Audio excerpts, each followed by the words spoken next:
இன்றைக்கி நம்ம பார்க்க போகிறது எப்படி ஈஸியாக குழிப்பணியாரம் நல்லா டேஸ்ட்டாக செய்யலான்னு வாங்க வீடியோக்குள்ளே போய் பார்க்கலாம். குழிப்பணியாரத்துக்கு தேவையான பொருட்கள் இதெல்லாம் தான். வெங்காயம், தக்காளி, பூண்டு எல்லாத்தையும் நம்ம குட்டி குட்டியாக கட் பண்ணி வச்சுக்கலாம். ஃபர்ஸ்ட் ஒரு கடாயை எடுத்துகிட்டு அதில் எண்ணெய் ஊற்றிக்கோங்க. அதுக்கப்புறம் கொஞ்சோண்டு கடுகு போட்டுக்கோங்க உங்களுக்கு தேவையான அளவு. அதுக்கப்புறம் குட்டி குட்டியாக கட் பண்ணி வச்ச வெங்காயத்தை போட்டுக்கலாம்.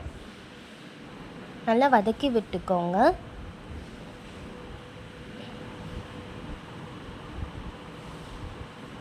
வதக்கி விட்டதுக்கப்புறமா இஞ்சி பூண்டு குட்டி குட்டியாக கட் பண்ணி வச்சது இதுக்குள்ளே போட்டுக்கலாம்.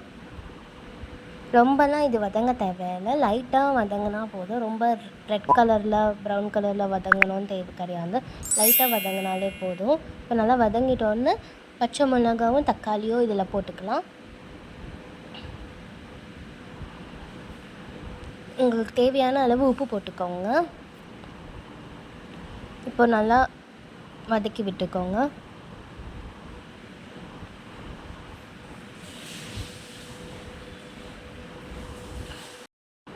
இப்போ வதக்கி விட்டுட்டோன்னா நம்ம எவ்வளோ மாவு வச்சுருக்கோமோ அந்த மாவில் இதை கொட்டிடலாம்.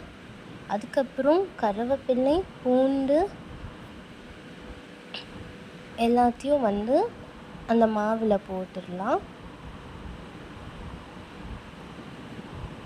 அப்புறம் திருப்பியும் தேவையான அளவு உப்பு போட்டுக்கோங்க.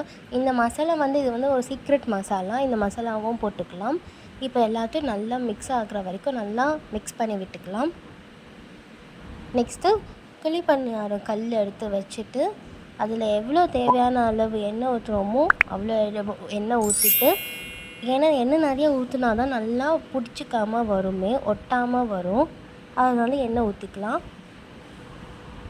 இப்போ பொறுமையாக கொஞ்சம் கொஞ்சமாக ஊற்றணும். குழிப்பணியாரத்துக்கு எவ்வளோ எண்ணெய் ஊற்றுறீங்களோ அவ்வளோக்கு எவ்வளோ நல்லா இருக்கும். எண்ணெய் சுத்தமாக ஊற்றாமல் இருந்தீங்கன்னா நல்லா வராது, ஒட்டிக்கும், நம்மளால் எடுக்கவே முடியாது.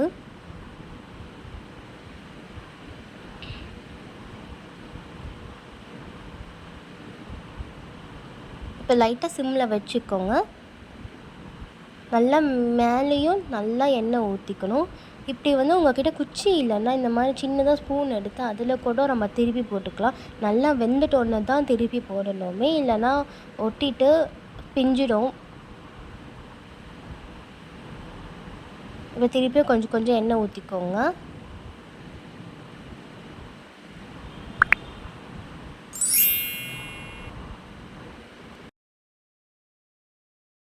இப்போ குழிப்பணியாரம் நல்லா வெந்துடுச்சு. அதனால் நம்ம ஈஸியாக ஸ்லோ பண்ணிவிட்டு ஈஸியாக ஸ்பூன்லேயே எடுத்துக்கலாம்.